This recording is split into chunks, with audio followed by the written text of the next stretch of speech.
All right, quick video about the new Meta Watch from this season. So you can find this on the Warhammer community. You can even see the URL on the top there.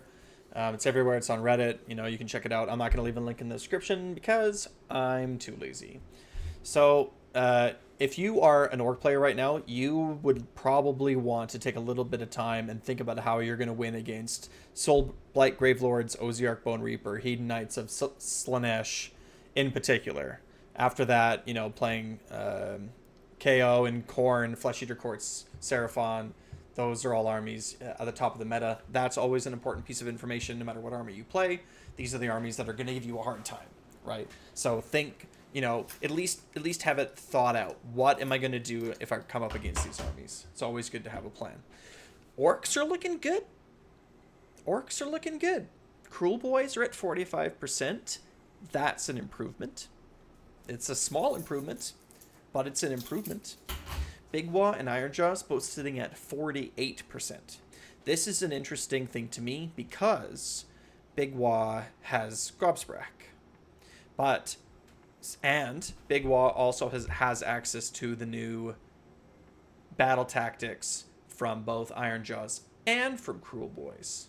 So a little bit surprised that Big Wa isn't doing better than Ironjaws, but this is an important point. It hasn't been a very long season so far, right? So these numbers will show, what have you, but there's a lot more that goes into the final result that a army pumps out in one of these meta watches than just, the players. First of all, it's a dice game, right? Or sorry, not just the players, but the armies. It's a dice game. Second, like when Gloomspite got a points increase across the board, right?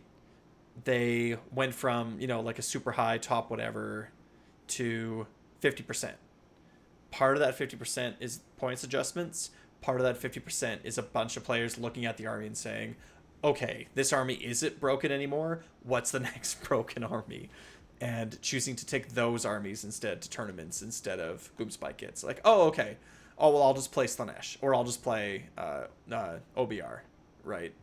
Whatever, right? So, okay. So, it drops definitely have to do with meta, like predictions, right? Meta predictions. Um, yeah, I mean, even in their own little thing here, Bone Splitters have been left out as there weren't enough games logged to properly compare them to the rest of the field. Sorry. Sorry, Bone Splitters. I think I just made a point about players bringing armies because they are the new hot flavor of the month, right? But same is true at the other end of the spectrum. Sorry, Bone Splitters.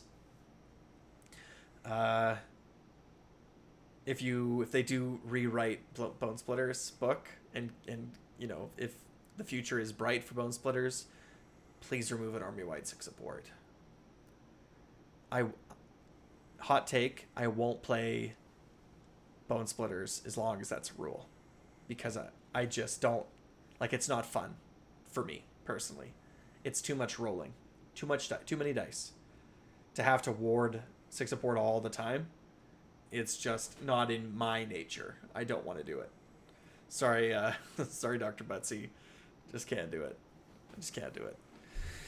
Okay, well, let's see. It's not surprising to me. Oh, sorry. Also down here, they made a comment about Auric War Clans. Positive discussions with. Oh no, I think it goes back. Nope, that's right. Positive discussions with players and event organizers helped highlight issues that the Auric War Clans have had, and tweaks in the battle scroll meant Cruel Boys, Ironjaws, and Big Wa all punch a bit higher thanks to new battle tactics. Yes, I've noticed that myself too.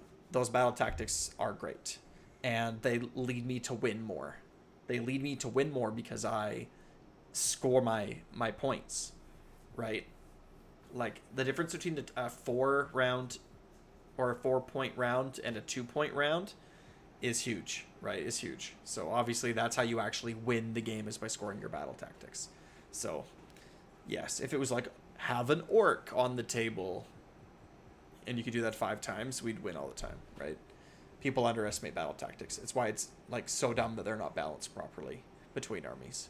They need way more. Like every army should have like a couple that they can achieve out of their book, and then the rest should be like neutrals. Or I don't even know.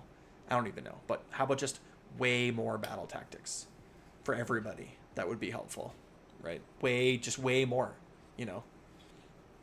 So that everybody, it's like I want the skill of battle tactics to be choosing the right one for the situation, and not like having one that you can get from your book.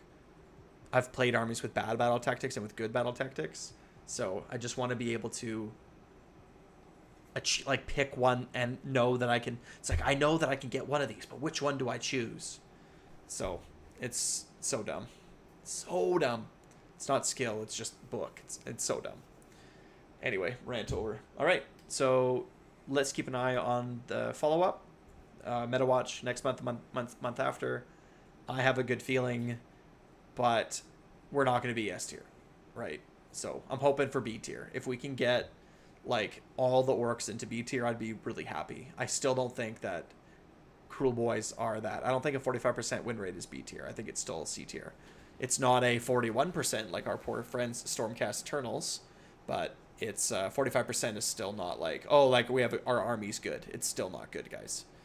Right? It's still not good. So the reason that I still want to, maintain that it's still not a good army is because I don't want people to think that like it is good and that it doesn't need changes and help and stuff. Right? It's like it's still not there, guys. Love the army, right? But it's still not there. So we need to keep pushing until it's there, right? Anyway, that's just my take. Like, subscribe, wah.